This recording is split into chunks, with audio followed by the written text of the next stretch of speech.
বিরহিণী। সমস্ত গোপীরা কৃষ্ণ বিরহী বিরহিণী। গোপী তো নয়, সব কৃষ্ণ প্রেমের পুতুল। কৃষ্ণ প্রেম মূর্তি ধারণ করে দাঁড়িয়েছে বৃন্দাবনে। রাধানী মান দুর্জয় মান, কিন্তু কি আশ্চর্য, হঠাৎ মান একটা দ্বীপ যেন ভেসে গেল, হঠাৎ একটা তরঙ্গে। রাধানী মহাভাব সমুদ্রে কত তরঙ্গ উঠছে, 34টা 33টা সঞ্চারী ভাব আছে। সেই ভাব কখনো কখনো কি হয়, ভাব শান্তি, কখনো ভাব সাবল্য, কখনো ভাব সংমর্দ, এগুলো সব হয়। এমন অবস্থাটি মহাভাব সাগরে উত্তাল ঢেউ উঠেছে। কোথায় যেন মান তলিয়ে গেল, হঠাৎ কলহান্তরিতার ভাব। প্রিয় সখ পুনরাগা প্রিয়সা বেশিত কি। প্রিয় সখ এসেছ, আবার এসেছ, তুমি চলে গিয়েছিলে নয়। আমি তোমাকে অনেক কটু কথা বলেছিলাম না, আমার বলা উচিত হয় না।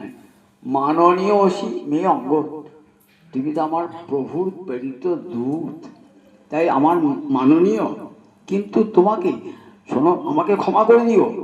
আমি তো আমার স্ববশে ছিলাম না, স্ববশে ছিলাম না, তাই তোমাকে কি যে বলেছি আমার মনেও নেই। পুনরাগা আবার এসেছো না, ভাবছেন যে আমি এত অপমান করেছি, তাতেও দূতটা আবার আমার কাছে এসেছে। দেখো, আমার প্রভু যেমন মাননীয়, তার প্রেরিত দূত তুমিও তো মাননীয়। হঠাৎ হৃদয়ে দৈন্য ভাব, সঞ্চারী ভাব, দীনতা এসেছে।